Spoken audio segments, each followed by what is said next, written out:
I'm Bob Short, and this is Reflections on Georgia Politics, sponsored by the Richard Russell Library at the University of Georgia and Young Harris College.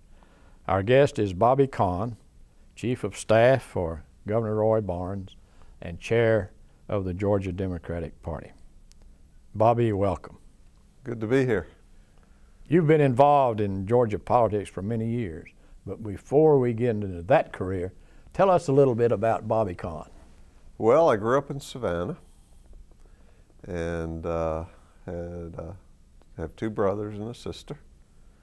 My family has been in the wholesale dry goods business since my grandfather came over here. My grandparents came from Lithuania and Latvia, and we're typical Jewish merchants, and worked hard and built a business.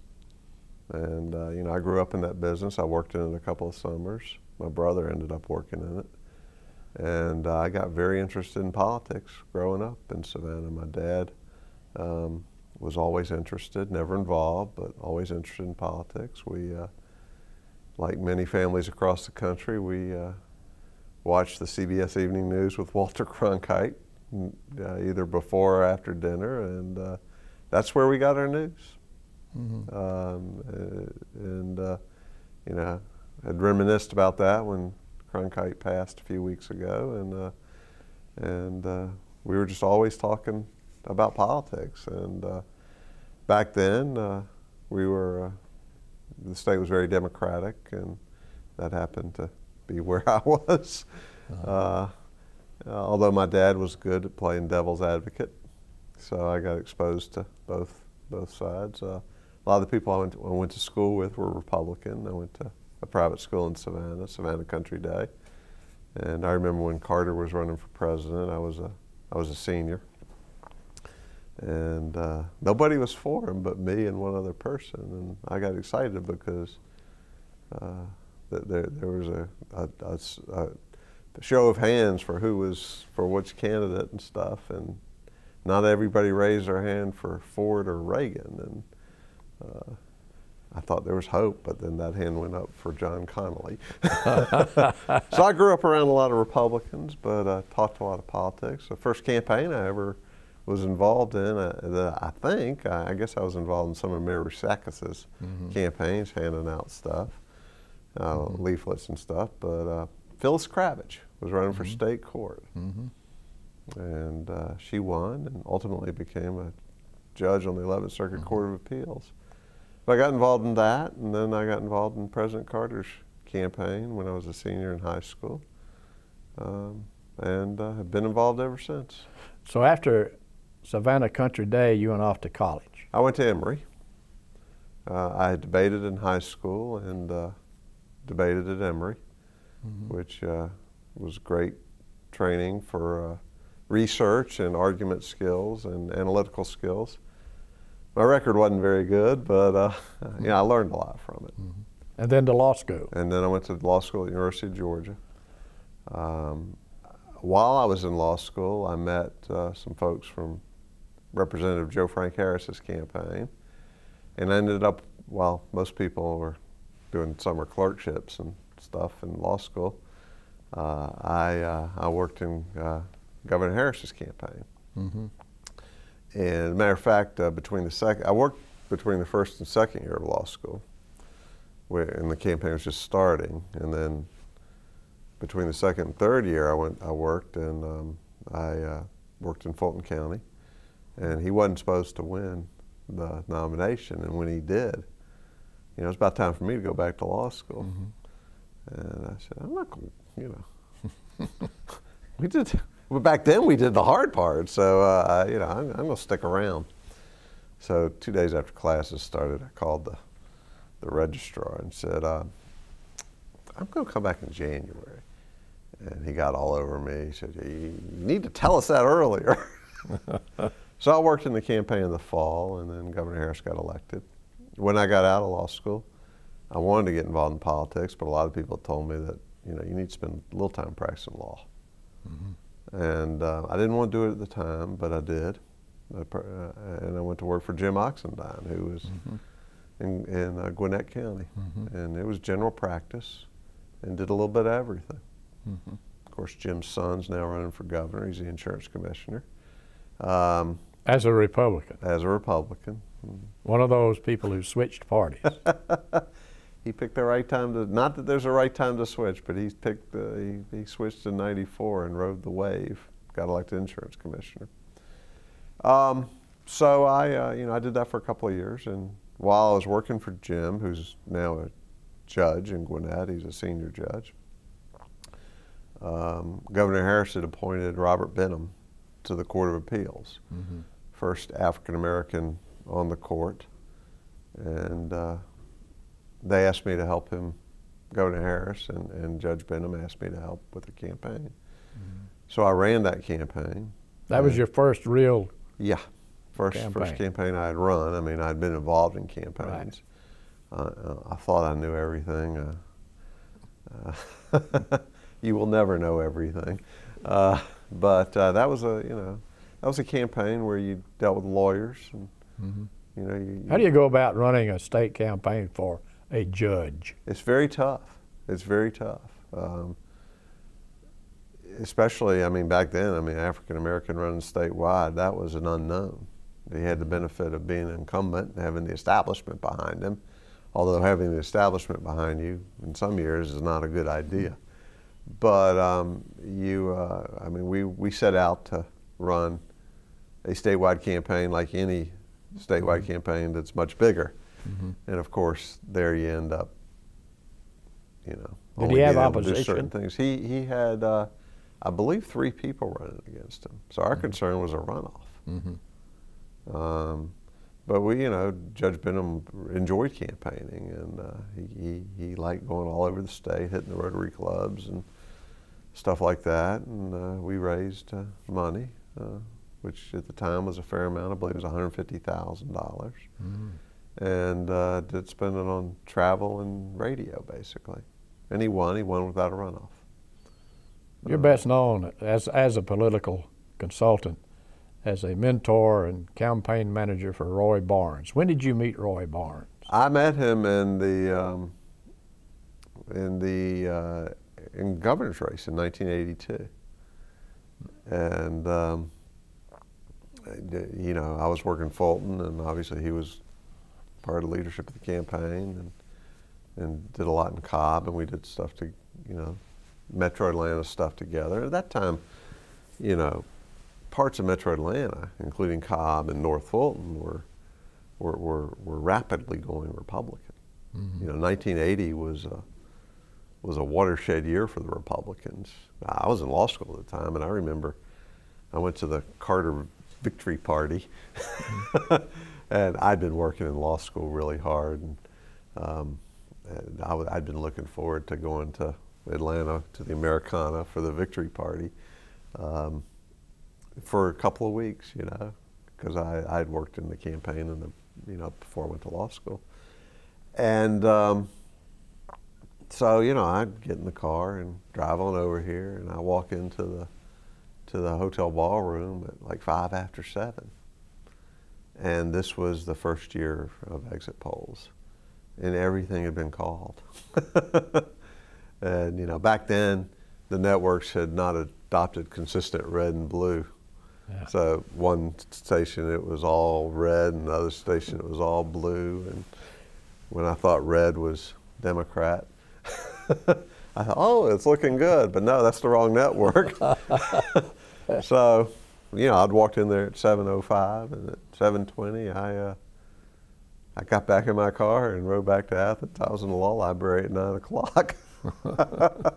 So, but that night, we thought Talmadge had won. So I'm walking to class the next morning, trying not to see all these Republicans I'd trash talked, and and I see a headline. It was a later edition of the paper that Mattingly had won.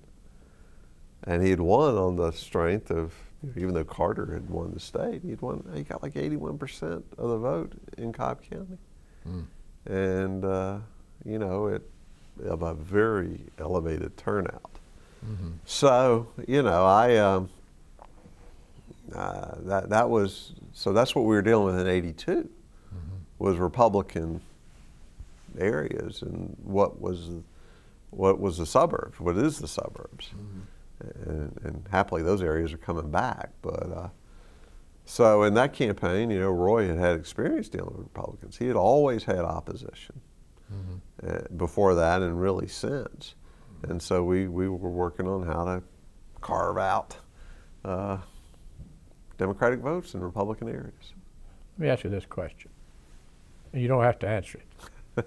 Is it true that Roy Barnes was once a young Republican on the campus at the University of Georgia? Yes, yes. Why do you think he switched over? Well, you've talked to him. We both know politicians who change their mind from time to time. Yes. But he got into the that was the back then, that was sort of the populist, rebellious group. Young people. Yeah, yeah. Yeah, young people. And I think it had a little bit to do with Governor Maddox, who was governor at the time. But he switched back to Democrat because that's where, you know, he thought that's where his forefathers were. Yeah, and you know, that's Democrats believe in not just looking out for a certain small group of people. Early in your relationship, did you know that one day Roy Barnes might run for governor? Well, you know, he's talking about running for the Senate in '86, but and he didn't. You know, he did that for a couple of weeks, and he didn't. He didn't run. I didn't know him that well at the time. I knew him okay, but you know, after the '86 campaign, I had a good idea he was going to run for governor. Well, let's talk about that first campaign in 1990, when he ran against a field, including Lieutenant Governor Zell Miller and former Atlanta Mayor Andrew Young. Yes. How did you look at that race? Wrong. I had been executive director of the Democratic Party under the Harris administration. John Henry Anderson was chairman. And in some respects, Roy was considered the heir apparent to Governor Harris, and had a lot of the Harris people supporting him. Let's stop there for a minute and point out that Georgia governors prior to Harris had been Busby, and they all came from the state legislature. Yes. And Roy was cut from that mold. Mm-hmm. He was in the state legislature for a number of years, and he was certainly knowledgeable in state government. Was that an asset in the race? Yeah, we thought it would be. But he'd been in the state Senate for 16 years. He was elected in 1974. And, you know, he was looking to run a race just like Harris and Busby had. Well, you know, when you try to run last year's race, you're generally unsuccessful, and he was. There were a lot of reasons why 1990 wasn't like 1982 or 1974. Right. First of all, Roy came out of the Senate, not the House, which was important because the House had a candidate. And the House had a very powerful organization. Yeah. Statewide. And you know, while I'm not sure the House was enthusiastic about their candidate, right, they were behind him. Right. And that was a place for them to park and not be for anybody else. So that's why 1990 was not like 1982 or 74. Secondly, Zell Miller, you know, knew what he wanted to do in a campaign for governor, and he knew what he wanted to do as governor. He had a great campaign, he had a great organization, and it was well funded. And a great issue. And a great issue. He had several good issues.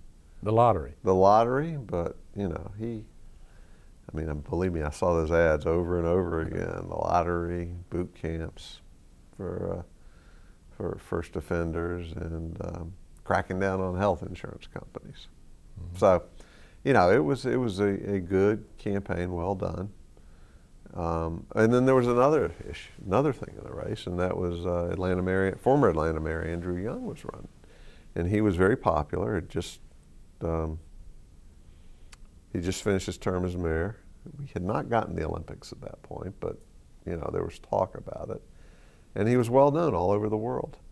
And he was making a pitch in rural Georgia, which ultimately didn't work, but. You know, he was an interesting, good candidate. So you know, there was no room for Roy, mm-hmm. and Roy exceeded everybody's expectations, but our own. And he came in a strong third. Yeah. How did he take that defeat? It was all right. You know, the biggest problem was he had loaned the campaign money, and the next day he wrote a check to pay it off. Well, if I were him, I would take it pretty hard. Yeah, the handwriting was on the wall. I mean, we knew it was uphill, and we knew 2 weeks before that, and we made some resource decisions on that basis, but we knew the room just wasn't there. Mm-hmm. Now, he got like 21% of the vote. He ended up exceeding what our last poll showed he was going to get, because a lot of the undecideds ended up breaking for him. Mm-hmm. But, you know, he knew it was going to happen. Mm-hmm. So. What happened then? Well, there was a runoff between Lieutenant Governor Miller and Mayor Young. And most of the state went for Zell Miller. Mm-hmm. I had a commitment and a friendship with Andy Young that went back really to the 1988 convention. While I was director of the party, we had pursued the Democratic Convention, mm-hmm. and we got it. Atlanta hosted the 1988 Democratic Convention, and I ended up being named president of Atlanta 88, which was a host organization, which did the parties but also managed the budget of the city's commitments. And these conventions, you know, they'll go in and they'll extract commitments out of cities. Mm-hmm. And in this case, it was the city and the state. So we had this organization called Atlanta 88, which was chaired by Mayor Young, but on the board was Governor Harris, the Fulton County Commission Chairman Michael Lomax, the head of the chamber here, mm-hmm. Bob Holder, and John Henry Anderson, the chair of the party. So those were my bosses. Mm-hmm. But Andy Young was the chairman, and I dealt with him a lot. And one of the most difficult things I ever did was Andy had been talking to me about running his campaign. Mm-hmm. And it was one Saturday afternoon in March of 1989, I went out to see him at his house to tell him I was going to work for Roy. And you know, we had a great relationship, and he was great as chair, and the convention was a success. And so I was talking to him. Actually, it was a Sunday. I was supposed to go out on a Saturday, and I stayed up all night. I was just nervous and just I couldn't sleep or anything. So I called him up to confirm. He said, I had something come up. Can we do this tomorrow? So I went through the same thing over again the next night. So I went out there Sunday afternoon, and it's the most difficult things I ever did, because he's a very nice person. I mean, he's a hero. And I said, I'm going to work for Roy Barnes. And he said, well, I don't really know Roy, but I've heard good things about him. But if Roy doesn't make it, will you be for me? And I said, absolutely. Mm-hmm. So the runoff, the primary election happens. A lot of people had made that commitment to Andy. Mm-hmm. But they expected him to finish first going into the runoff. Mm-hmm. As it happened, Lieutenant Governor finished first, and a strong first. Mm-hmm. And it was obvious he was going to be the nominee. Mm-hmm. He had the money, he had the momentum, he had the issues, mm-hmm. and he was going to be the nominee. But, you know, Andy called me up Said he ran a good race. They'll come help me. I said, I'll be there tomorrow. Did that cause any hard feelings with Miller? I believe it did. I believe it did, and that's too bad. But you know, Keith Mason and I were in law school together, and the day before the runoff, the young people said, "Well, why don't you fly around the state with Andy?" And my wife wasn't too wild about me getting in small planes, and today I'm not wild about getting in small planes, but back then I said, "Yeah, that'd be great." And a little side note, we're flying, you know, this was right before the Olympic decision, and it was right after Saddam Hussein had invaded Kuwait. And one of Mayor Young's really good friends, who was on the Olympic committee, had been killed in the invasion. And he was talking about that, and then a reporter asked him about the Olympics, and he said, "Yeah, I think we got a good shot of getting the Olympics." And I'm thinking to myself, "Yeah, and you think you're going to win tomorrow?"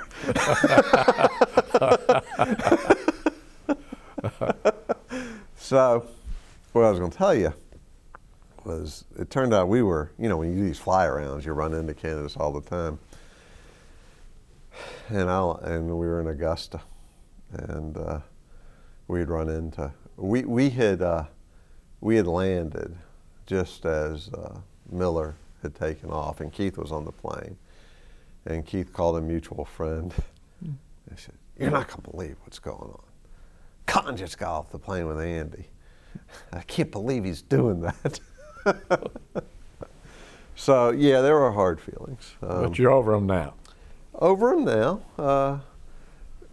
The interesting thing was, right after the election, that's when I got into what ultimately became what I do now. And we had figured out after the campaign that TV stations were overcharging. They were ripping off candidates. The FCC had done an audit and showed that there were overcharges. So I got with Roy, and then we got with some other people, Matt Towery and some Republicans, and started, you know, prepared to go after the stations. We waited till after the election, but we put a demand on all the stations in Georgia, and our clients included Zell Miller. So, you know, TV brought us together. And we recovered a fair amount of money. You know, he had spent the most, so we recovered a lot of money for the Miller campaign. And we ended up doing this all over the country. And I shifted from the litigation, because I learned so much about it.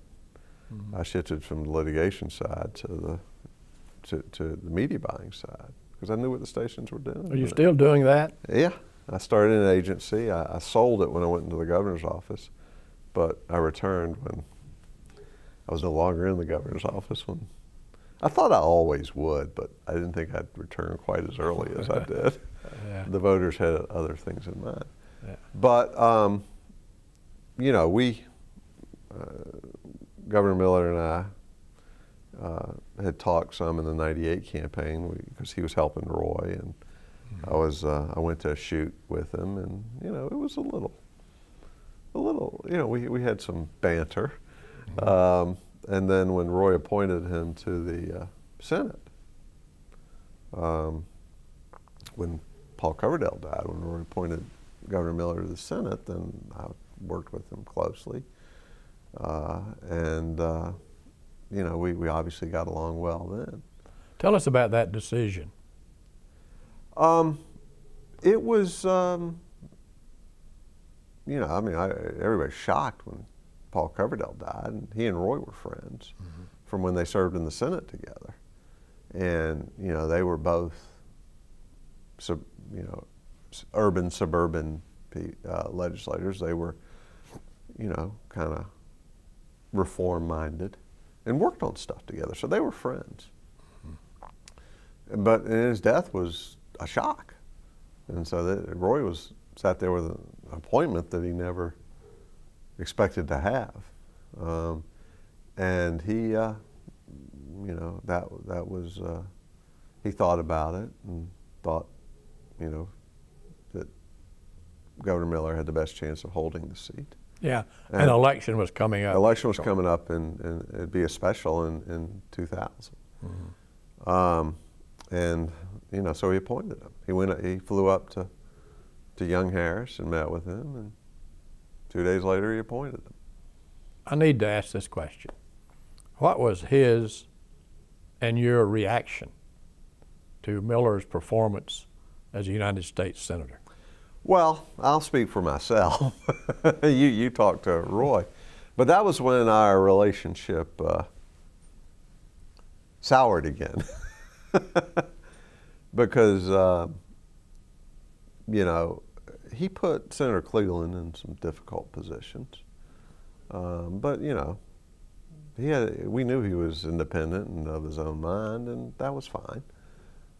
He you know, he voted the way I think he thought he should vote.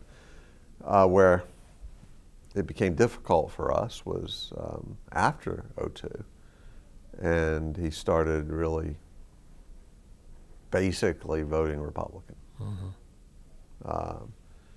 Being, you know, siding with the Republicans and thumbing his nose and sticking his finger in the eyes of the Democrats. And it just so happened that this time I became chairman of the party. Mm-hmm. And I had a job to do, and he had a job to do, and it didn't exactly fit. Now, I was under a lot of pressure from people in the party who were very upset mm-hmm. with Senator Miller. And they wanted to kick him out of the party and, you know, have these resolutions against him and all that kind of stuff. And, you know, my position was, A, you can't kick him out of the party. I mean, there's nothing to kick, you know, he doesn't have a membership card. And we don't want to really stir this up because, as it happens, a lot of people agree with him. Yeah. So, a lot of people, we're trying to get votes, so the best thing to do is lay low. Mm-hmm. Well, you know, there were party activists and people who had been friends and supporters of Roy and Zell who wanted something done. So it was left to me to, you know, criticize him. I didn't go out of my way to do it, but he gave that speech at the Republican convention, and you know, I had to say something. Yeah. And I did, and he didn't like it. I remember he wrote this editorial, or he wrote this letter about the deacons of disaster. This was in the '04 campaign. He was talking about me, Ben Jones, and President Carter. So the deacons of disaster, Cooter, Kahn, and Carter. And, you know, we had to do something, and we did. Now, one of the things we did was we took his clips from the '92 campaign when he was getting up there at the Democratic convention, gave a great speech, one of the great speeches of his career, I think.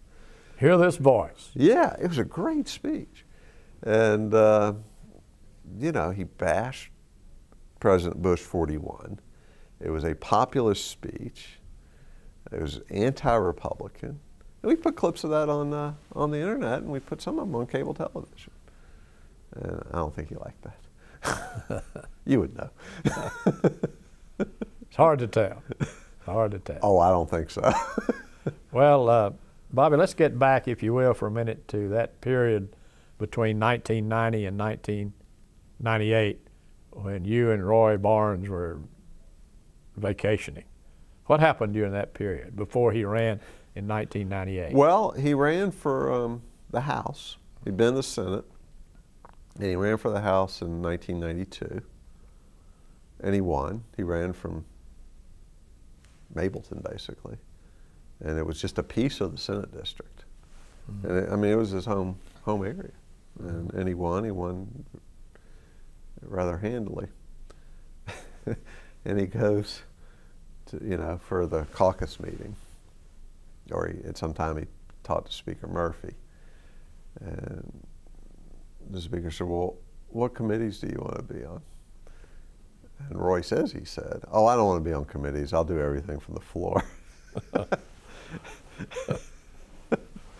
And the speaker said, that's what I'm afraid of, no.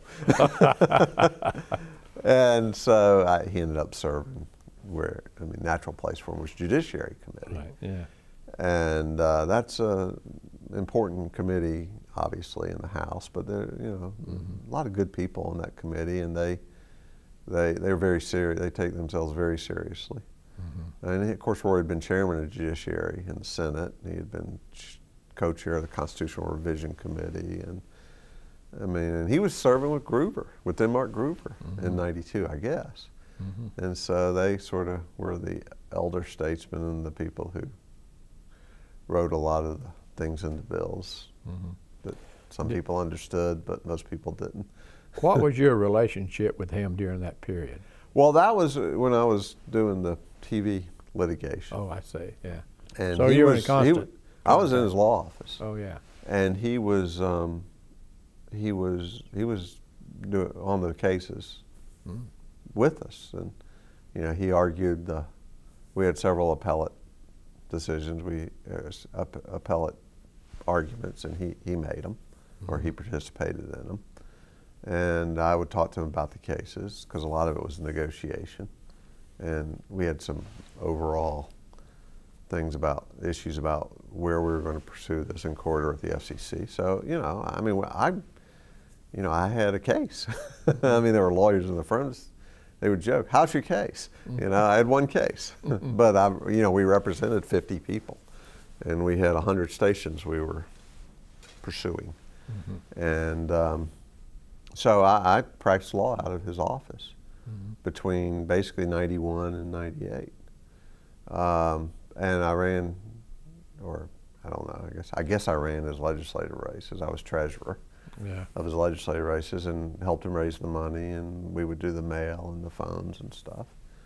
And in '96, he decided he was going to run for governor. But he couldn't announce before he qualified for re-election. And it looked like he was going to not have opposition.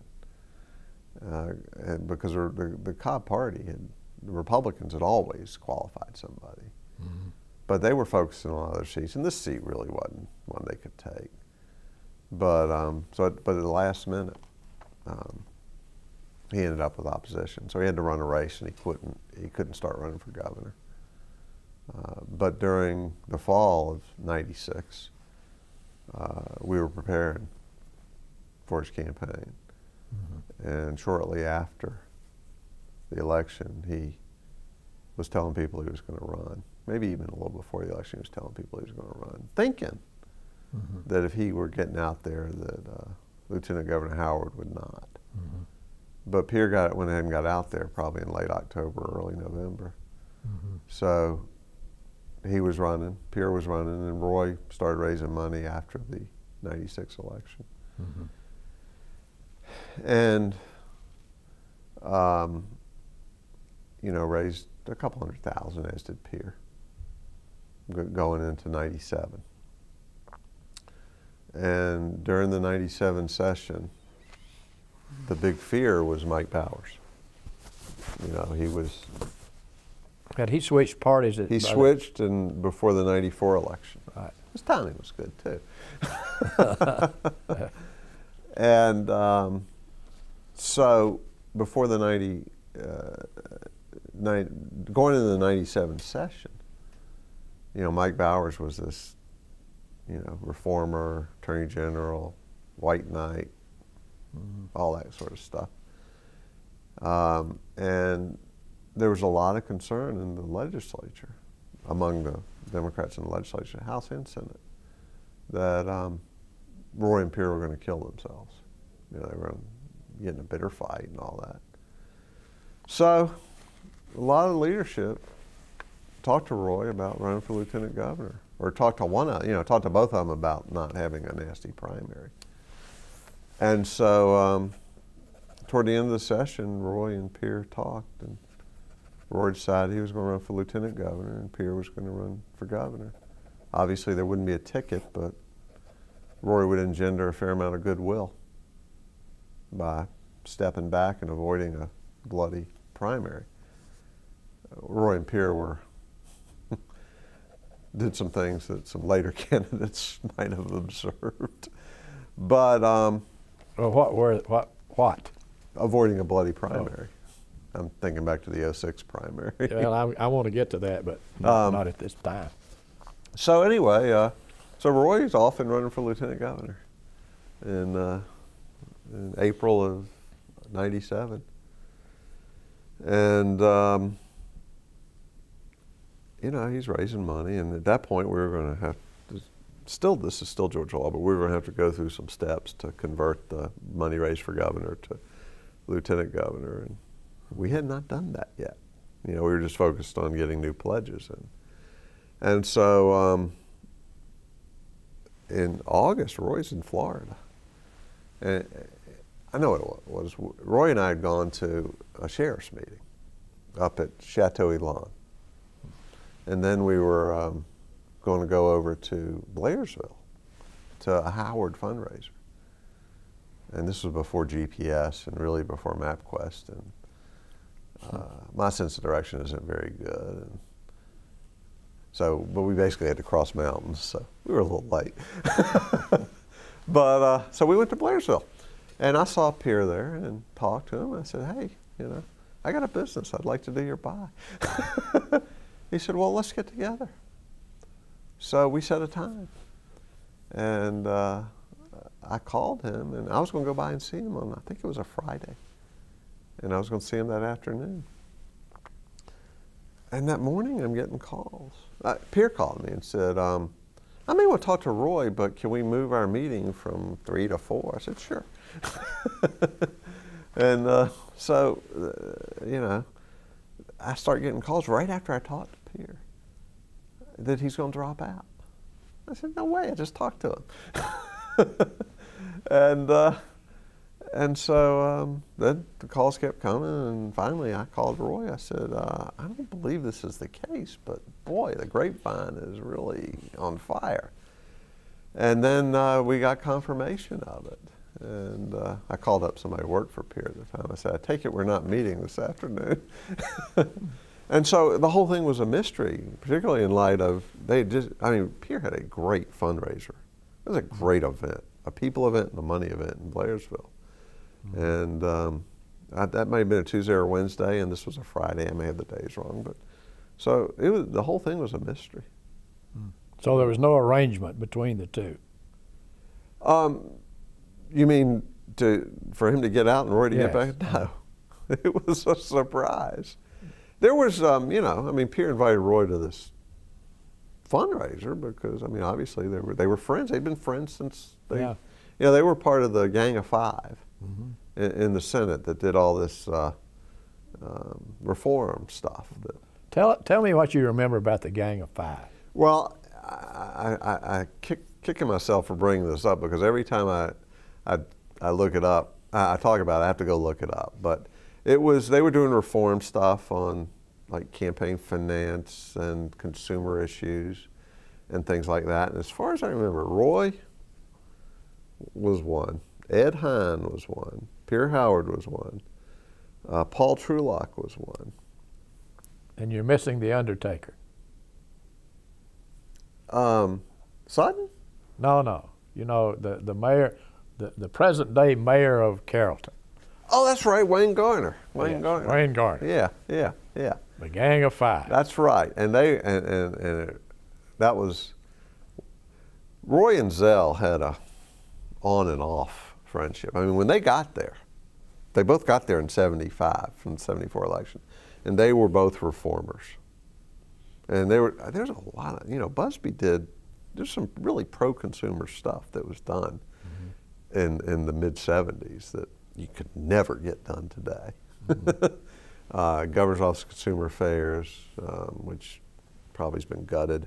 There was some really good landlord-tenant stuff for the tenant in there, and there was some other things. I guess the Consumer Utility Council, and so that, you know, I think Roy and Zell were allies on that. But then Roy became Joe Frank's floor leader, and Zell was coming off of the Senate race, and so they were kind of in different places, and so and there was natural tension there. But I think the Gang of Five stuff probably bothered the lieutenant governor at the time.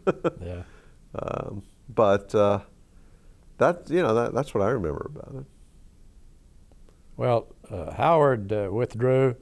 Roy became the leading candidate, but he got some opposition from the Howard camp. Yeah. Well, I mean, Roy, we talked the night, the day that Pierre dropped out. Pretty well figured this was, you know, you need to move fast.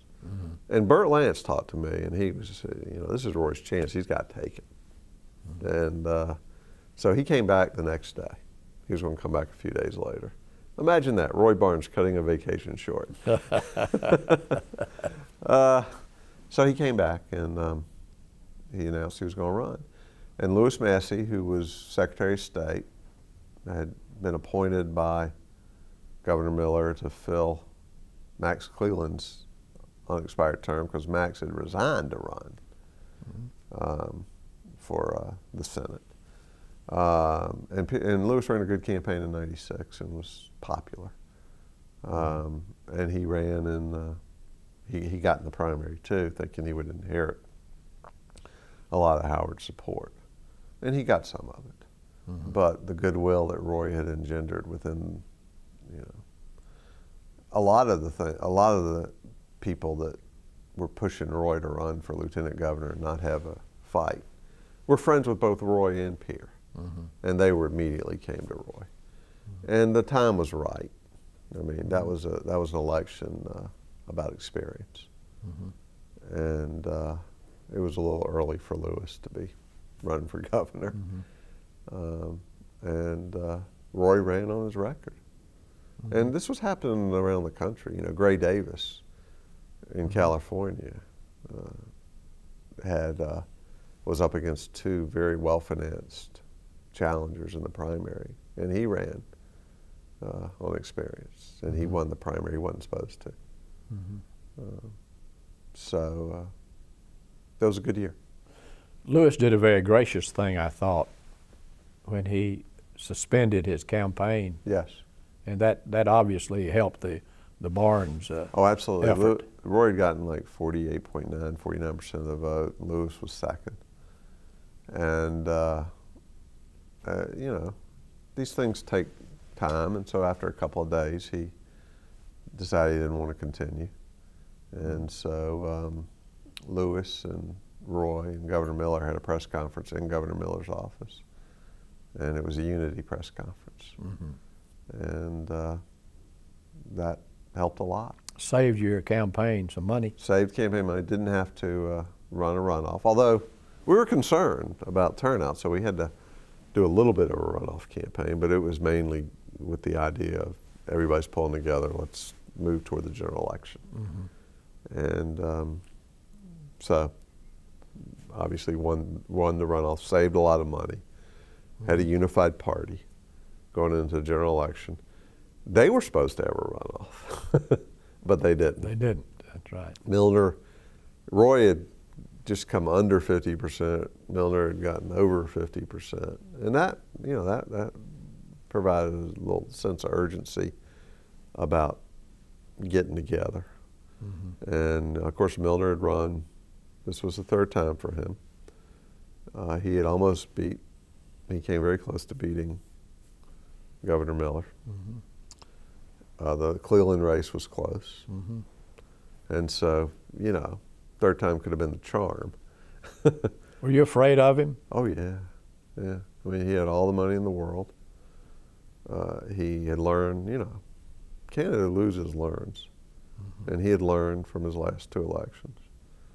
One of the things he did, particularly in the '94 election, was, and a lot of self-funders do this, he thought he would do it on the cheap. And he ended up, at the end, dumping a bunch of money in that if he had spent it earlier, he could have spent it more wisely. But he wasn't going to make that mistake this time. So, you know, we knew that. And he started in on Roy immediately, just hammering him on television. Soft on crime, too liberal for Georgia. Soft on welfare, too liberal for Georgia. Sounds like Karl Rove. Yeah. So, you know, it was a tough campaign. And But you won handily. yeah, to our great shock. The margin, that is. Yeah. Yeah. That was surprising to some people. Oh, yeah, yeah. No, but it was a good year for Democrats. It was a good year for Democrats nationally and here. And, you know. So Roy Barnes becomes governor, and you move into the Capitol. I wasn't planning on doing that either. Really? No, I enjoyed my business, and I'd never been in government before. But, you know, it seemed like a good thing to do. A lot of responsibility. Yes, yes. I'm going to ask you this question. Again, you don't have to answer, but you were known as a tough guy in the Barnes administration. Are you a tough guy? Well, you know, I have this reputation, but when people meet me, they tell me I'm not so bad. I mean, as far as I was concerned, I had a constituency of 1. And, you know, I guess some people had to say no. And Roy wasn't too good at that. So, and that's, you know, that I think you go back to every chief of staff, executive secretary, you know, the governor's job is to say yes, and your job is to say no.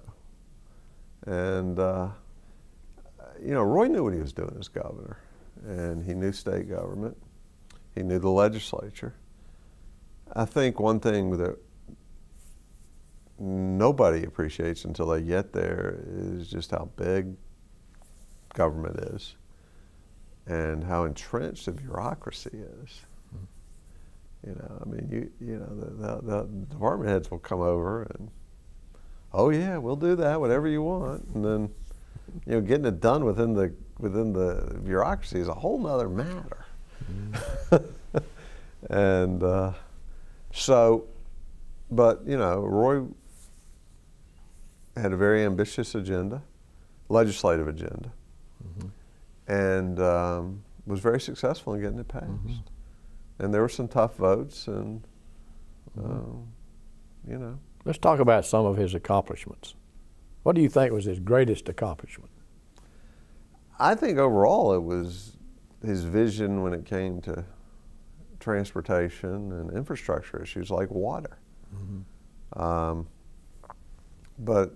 you know, globally it's that sort of thing, and having a handle on what the state needs to do to educate its kids, grow, and that sort of thing. Now, we had a lot of issues within that. I think his management of the budget was really good. Really good in retrospect. Yes. But I mean, we had a lot of issues within that. The first year we did transportation. Also did health care, doctor choice, and you know, those were some contentious things. Transportation, not so, because there were, compared to health care, because for health care there were lobbyists. For transportation, there was no organized group saying we don't want to do that. Now, there became one. But, so the first year we did that. That was the Northern Arc. That came up later, yeah. And that was part of an overall transportation plan. And that actually came in 2001. And it was part of an integrated transportation plan that included light rail and buses and highways. The Northern Arc was one of them. And the Northern Arc was actually a compromise. It was a piece of the outer perimeter. I mean, there have been plans on the books at DOT to build a perimeter around 285, probably since what, the 70s. And this was just connecting 75 to 85 north of Atlanta.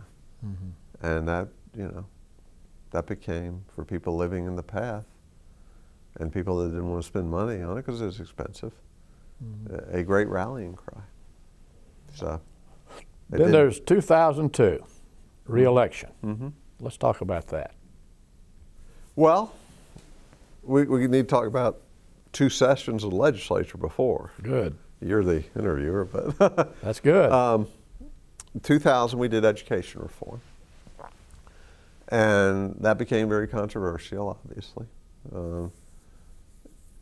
it was a comprehensive education reform that Roy's been studying education. He was on Governor Harris's Education Reform Commission, and he knew these issues pretty well, and he puts his own commission together. And 2 of the models they were looking at were North Carolina, and Roy's good friends with Governor Hunt, former Governor Hunt, and they've done a lot to improve education over there.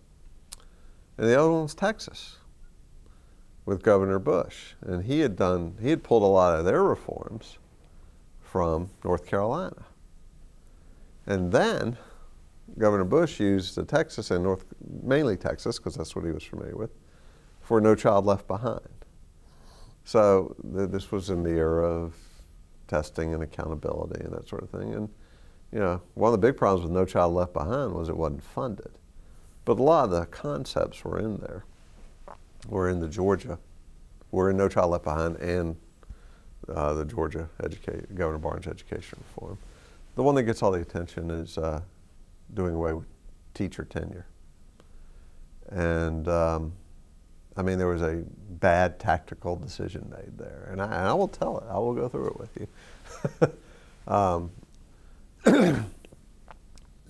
Roy wanted to do something about, fair dismissal, and basically, getting like another year or 2 of probation. I don't know all the terms. I'm not that familiar with the whole education reform effort, other than helping to get it passed. But he wanted to get a couple more years of probation before they fell under the Fair Dismissal Act or tenure.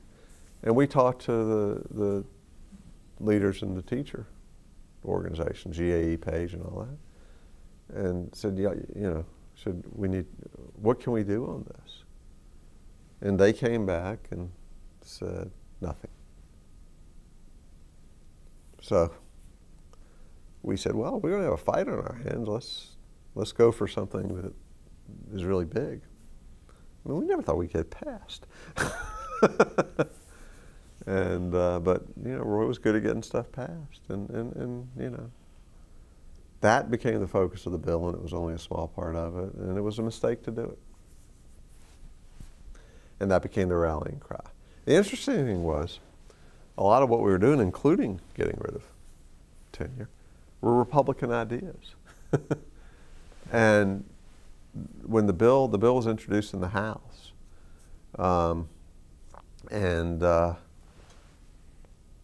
there were a couple hundred changes made to it, and most of those changes were offered up by Republicans. The Republicans came to Roy and said, we want to work with you on this, and we're going to have this little committee. And they had Earl Earhart and Brooks Coleman and 2 or 3 other people on it. They made most of the changes that went into the House version of the bill. By the time it hit the Senate, there was just a storm because of, tenure, and then, there were other things. Superintendents saw that they were going to lose control over the expenditure of money and that sort of thing. And so the Republicans lined up, including Senator Perdue and Senator Eric Johnson, and they fought it. And we passed it in the Senate, but there were some senators and some House members who lost because of their vote on education reform. And then, it just became an easy thing to talk about in the rallying cry. And, we were feeling pretty good about our ability to pass stuff, so we went ahead and passed it, and we probably should. Well, we shouldn't have, because it's not the focus of education reform, and it just gave everybody a rallying cry. Changing the flag also became an issue.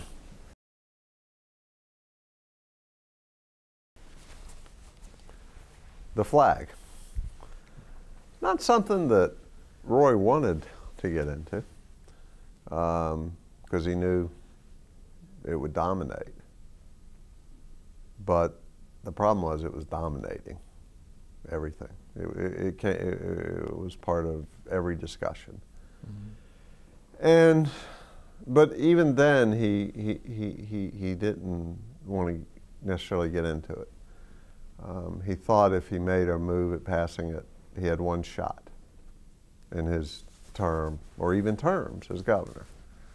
If he failed, it'd be another 10 years before he could look at it. But we were getting pressure from all kinds of places. The biggest came from the NCAA. Mm. They were scheduled to have, I think, the Final Four and a bunch of ACC and SEC tournaments in 2003, 4, and 5. Mm-hmm. And I think there was one. Yeah, there was one recently. Those were all on the table. In fact, the NCAA moved something out of South Carolina recently because of their flag controversy. But we were getting a lot of pressure, and then we were getting pressure from legislators, African American and suburban Democrats, white Democrats who were feeling it from their constituents. So this would have been in 2001. We had basically ridden it out until, I'm talking about 2000. We'd ridden it out in the first year, but it kept coming back, and it would come up in context of legislative initiatives. So it wasn't going away, and it was going to become a part of everything we did. But even then, we were in, it was December of 2000. And if you'd asked me December 1st if he was going to do anything, I would have said no. Then we had a meeting of the legislative leadership. And this was the Democrats. This was pretty well rural dominated. But a lot of them had big African American constituencies. And they said, started talking about, we need to do something. Of course, a legislator saying that and then wanting to do it is another thing. They'd been known to change their minds too. Now, Speaker Murphy said, y'all are crazy. And so we were talking it through, and the business community was putting a lot of pressure on us. So at that point, we had resurrected something that Cecil Alexander had done after Governor Miller tried to change the flag, and it was a field of blue with the seal, which was the original state flag, which would have been, or field of blue in the coat of arms, I guess, was the original state flag, which seemed like a pretty good flag. But then he had these flags of every flag that had flown over the United States, Great Britain, France, Spain, all that. And so then we started talking to some of the people that didn't want to change the flag, and said, well, what if we had on here some representation of the 56 flag? And they were open to it. And then, so we were playing around with a glue stick and cutting and pasting and stuff. And it was in early January. And Denmark Gruber came up for a judge's swearing in and came in and talked to him. And at this point, we still didn't think we were going to do anything. This was January of 2001. We still didn't think we were going to do anything. And Denmark Gruber came in, and he was the author of or voted on the 56 flag. And he said, you need to change the flag. So Roy came back to my office and said, come in here and bring your folder. And I did, and showed him the various iterations and talked about it. And So then we, at this point, started talking among ourselves. And we had gotten a letter at this point from Eric Johnson, who was the Republican leader of the Senate. Or it wasn't a letter to us, it was a letter to his colleagues saying, don't take the bait. This was a Democrat problem. You know, they say Democrat. They passed, they made the flag in '56. You know, let them figure it out. We don't need to help. So, well, we're not going to get their help. So, but at one point, Eric sent word that he would, if we would work with them on reapportionment, they would help us on the flag. A deal we should have taken. But, you know, I mean, you know, given that, there was no way that you were going to get many Republicans to help. They were going to play this for every racial point they could. So, you know, here we are into the second week in January, and we start talking to legislators, leadership, but never let a copy of the thing out. And, you know, they were warming up to it. Never as a group. We would talk to them individually. And Roy was scheduled to speak in Milledgeville, like around the 21st, 22nd of January. And it was on the original Capitol, and it was a historic thing and all that sort of thing. So the legislature was going to be in recess like Monday and Tuesday. So we thought we would make a run at it. And so then we started getting together and putting a game plan together, and talked to Ed Holcomb, who was at Georgia Power at the time, and worked, you know, helping the chamber because his boss was head of the chamber, and the Atlanta chamber. And we had a meeting at the governor's mansion after the speech in Milledgeville. And at that point, Roy started calling senators, like Senate leadership, because we were going to do this in the House. Pretty much had the House leadership at least sort of there. Including the Speaker? Roy had gone up to see him like maybe Friday of the previous week. I don't know, let me talk to my boys, and, you know, of course we had already talked to his boys. And so, you know, they were, this was when the test was coming, the people that said, you know, our people want to do something, you know, whether they would follow through. And they you know, they were looking for a leader, and he was it. So we made the move. And we knew that we had one shot at it. So that was the whole thing about the doing it quickly. Yeah, how did doing it quickly really happen? The public was not aware of that. No. And, well, there was a bill, and it needed to get changed in House rules. And the House Rules chairman was Calvin Smyrie, and we'd been talking to him for months. So we were going to change it in House Rules, and they were going to vote it onto the floor, which is unusual, but they did. It is. And listen, the press right when it happened was pretty good. You know, it was a masterful stroke. You had the Republicans complaining about it, but the people, by and large, you know, thought we needed, you know, the ones that the press talked to, thought we needed to change the flag. But then the protests started. We figured if you had the protests and everything beforehand, there's no way you were going to pass it. And we had one shot at it, and we wanted to get it out of the way. So. And you did. As a legislative matter. And, you know, the idea was we voted it in the Senate, the House on Wednesday or Tuesday, and then get it in the Senate, because we didn't want them going home. But, you know, there were some, the Senate has tougher rules. So it was coming up, I guess, Monday or Tuesday after they came back. So they went home.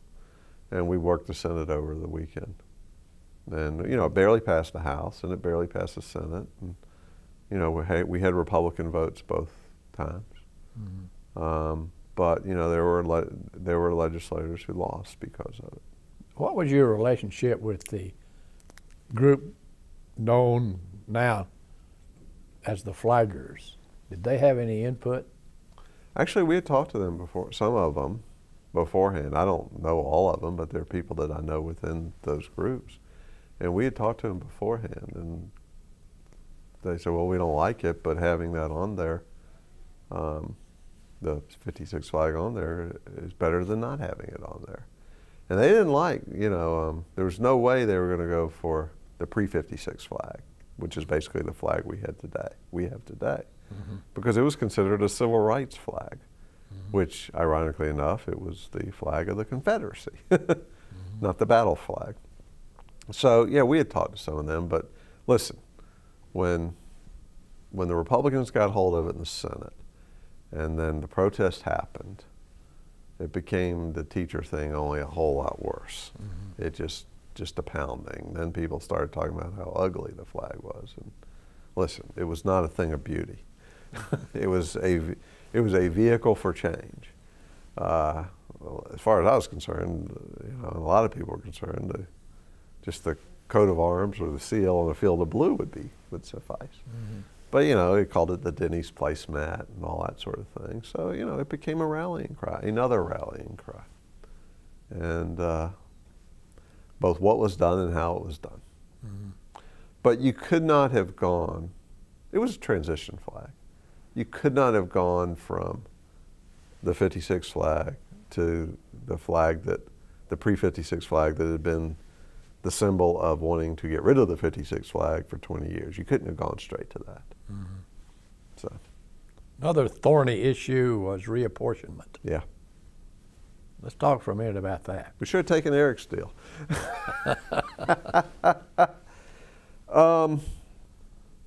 Reapportionment has never been a pretty process. Now this was in what year? It would have been 2001. It would have been after the flag thing. So things were not going well with Republicans as it was. And the history of reapportionment had always been incumbents taking care of themselves. It is a nasty, nasty game. And, you know, they had the constraints of the Voting Rights Act and Justice Department. And so both Democrats and Republicans would use that in whatever they did, but the number one goal was incumbents taking care of themselves.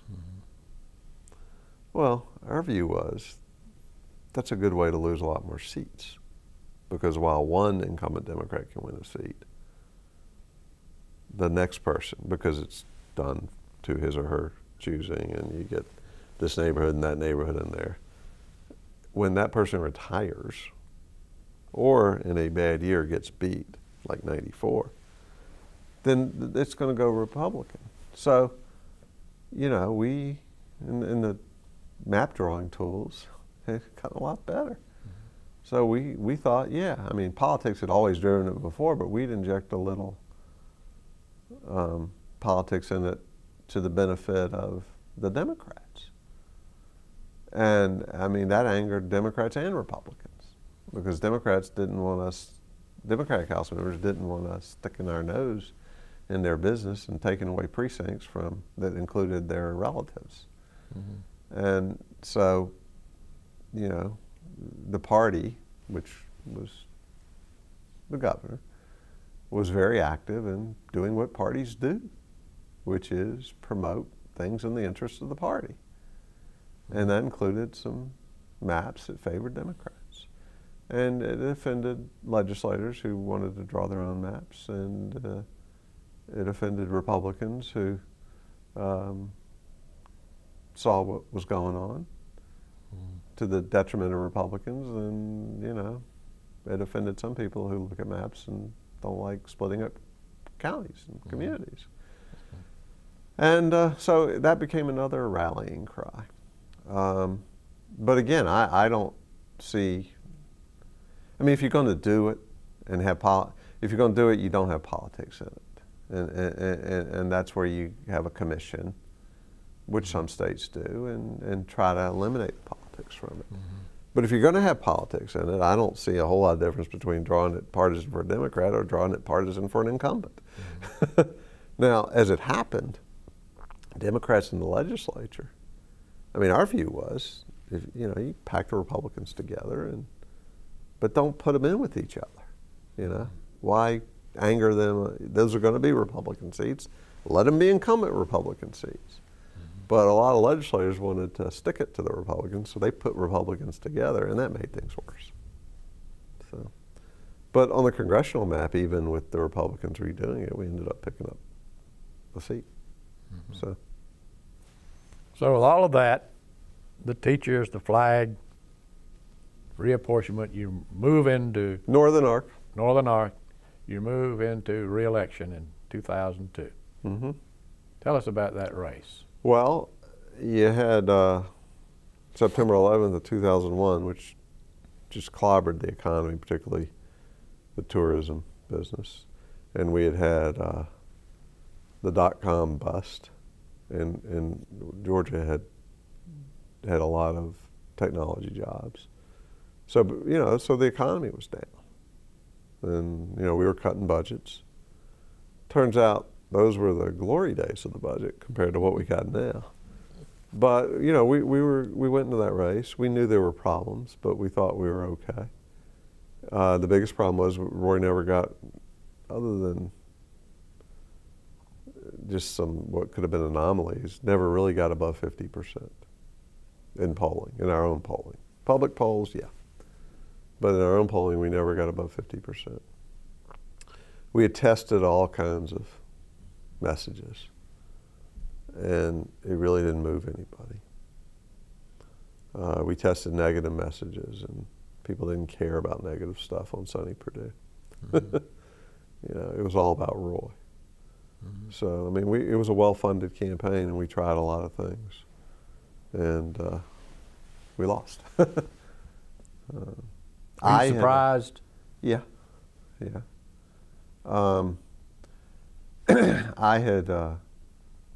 I stayed in the governor's office until June. The campaign got up and running, and we're really late 01, but I think had an office in January of 02. And I did, I figured I would be spending more time on politics. So after bill signing, I went over to the campaign. But it was, everywhere he was going, he was hitting flaggers and, hearing about things.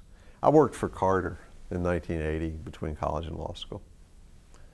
And I went to Texas and Kentucky, and I went around with Charlie Graves, who had been the executive director of the party. And so I went places with him. And I learned there that, when you're running for re-election, you're spending a lot of time explaining stuff you did and apologizing. All these people that helped Carter in '76, they couldn't get calls returned and stuff like that. And so, I mean, it wasn't all these people, but there were enough anecdotes that it was a problem. So re-election is about the incumbent, and we gave a lot to the Republicans to run on, and it wasn't a good Democratic year. Yeah, I was surprised. I thought even though we had didn't get above 50, I thought that people would stay home, or that we'd have enough undecideds break our way. But we did a good job of turning out African American vote. I mean, it was at a record level that year for a non-presidential year, and it was very strong for us. We did an even better job of turning out white Republicans. Do you think it's historically noteworthy that the Republican candidates in 2002 were former Democrats? Well, I mean, getting too inflammatory here. The base of the Republican Party is former Democrats who switched over race. I mean, when Lyndon Johnson signed the Civil Rights Act, the Voting Rights Act, and said we lost the South for a generation, that's the Republican Party. Now, it's included a lot of the old-style Republicans, and it's included, you know, they've gotten new, younger people, but the base of the Republican Party is people who switched in '64. So no. In fact, the ironic thing about Eric Johnson's letter that we shouldn't help because it was Democrats who did it. Well, the Democrats who did it, a lot of those folks became Republicans. Well, it's 2009. We sit here on the campus of the University of Georgia. There's a gubernatorial election next year. Roy Barnes is a candidate. What do you think? Will he be successful? I think so, but I've thought that before. I mean, he has I think the first person I ever heard say this was Zell Miller after the 1980 race, that you learn a whole lot more when you lose than when you win. Now, you know, learning gets old after a while, but he learned a lot. He learned a lot in 1990 from Zell Miller. He learned a lot in 2002 from himself and from the people.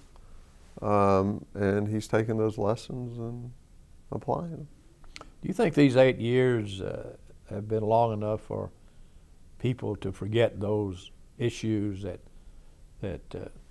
hampered him during his race in 2002? Oh, they'll be reminded of them. But,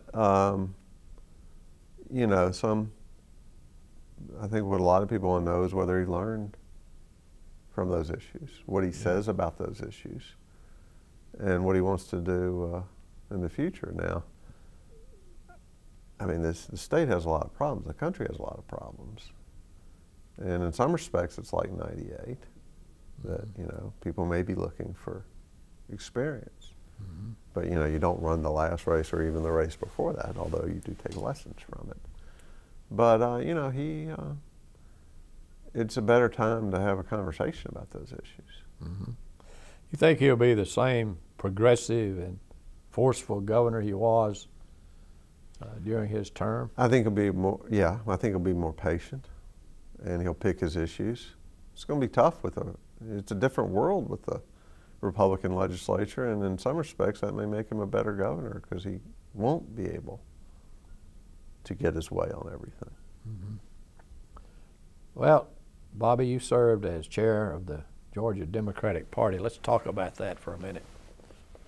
What happened to the Democratic Party in Georgia? Well, coming out of the ashes of 2002, it was tough times, still is. I was interested in being chair because I wanted to help with a coordinated message for '06. And I think we did that, not to success, but I mean, we put the issues out there. We had our problems. '04 was a tough year in Georgia because of the presidential campaign and, you know, Zell validated a lot of independents who may have voted Democratic before, swing voters, but Zell validated them being Republicans. And they agreed with him. You know, I mean, he is a very persuasive communicator and made the case for George Bush very well. Now, Bush would have won Georgia anyway, but, you know, a lot of the issues Zell talked about resonated. I mean, he reached people very well. But '04, you know, we were up against a very popular candidate for the Senate, and our candidate was underfunded and not as strong. So '04 was a tough year. The maps had been redone either by the legislature or by the courts, you know, activist judges. So we didn't really have any hope there. So, you know, we were already thinking toward 2006 and the governor's race and the other races. But we had a very, very bitter primary. The candidates did not get back together afterwards. Even if they had, I don't think it would have mattered. I think it would have helped down ballot. I think it would have helped with Mark Taylor's margin, but I don't think he could have beat Perdue that year in retrospect. I mean, it's taken me a while to come to this conclusion, but Sonny Perdue is a very good candidate. Well, I mean, he reached people well too. The Democrats also in '06 lost an opportunity to replace the two candidates for governor, Secretary of State and Lieutenant Governor. Yeah. I mean, but that, you know, we were focused on the governor's race, there's no question about it. And, you know, when that, and you know, we had primaries for Lieutenant Governor, Secretary of State too. And those candidates were left broke. They didn't start out with much, but they were left broke. And so it was tough. It was tough down the ballot. But, you know, demographics are favoring us. I think Republican performance is favoring us. Don't know if it's happening quick enough for 2010, but, you know, a lot will depend on what's going on globally and, you know, nationally with the Democratic Party and with the president. But you know, I think with a strong top of the ticket, that we can pick up some of the hold or pick up some of those other constitutional offices. Some disenchanted Democrats think that the state party is too aligned with minorities and labor unions and liberals. Is that a good assessment? You know, the party, no. I mean, I understand that reputation, but it's whoever wants to get involved, really. And one of the tough things, and it's something I've attempted to do with varying degrees of success since I was executive director of the party, is get elected officials, legislators involved. And, you know, they'll do some stuff, but, you know, you gotta really push them. And, you know, I think the key to a strong party, and a lot of the constituency groups don't agree with me on this, but the key to a strong party is involvement of elected officials, of, you know, minority, business, you know, every form and fashion of elected officials, and that's a diverse group here. Do you think the national party has an impact on elections in Georgia? It's all according to the election. Certainly in 1994 it did, in a negative way. In 1998, I think it had an effect in a positive way. By national party, I mean, we're talking the Democratic National Committee, but also the, you know, what's going on in Congress, what's going on with the president. And yeah, heretofore, if an election was nationalized, it wasn't good, by and large, for Georgia. The '08 election was nationalized, and, you know, our people did better because of the turnout model. So I think we're better off, though, when it's local candidates running on local issues. How long do you think it would take Georgia Democrats to regain power in the state? You're going to have to go through another, well, I mean, you got the governor's race, and that would certainly go a long way toward building the party, is having a Democrat as governor. You know, one of the chambers could go back after reapportionment, because what's happened is the suburban areas are have got, you know, the Mattingly story from 1980. You know, those areas are going Democratic.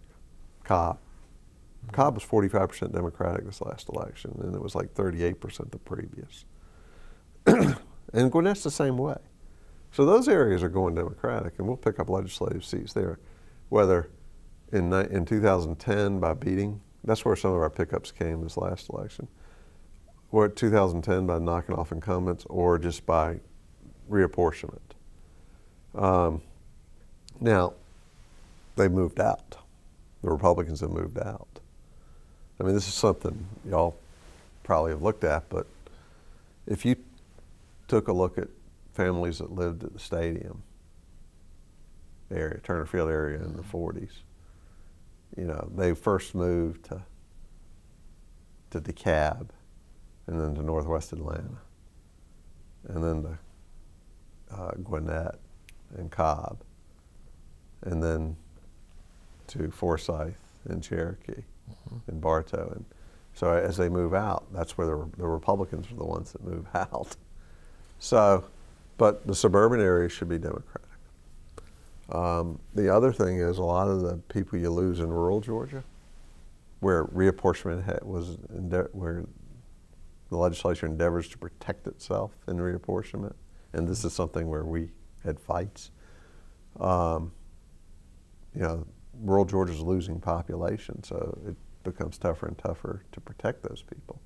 Well, the people in need of protection now are Republicans.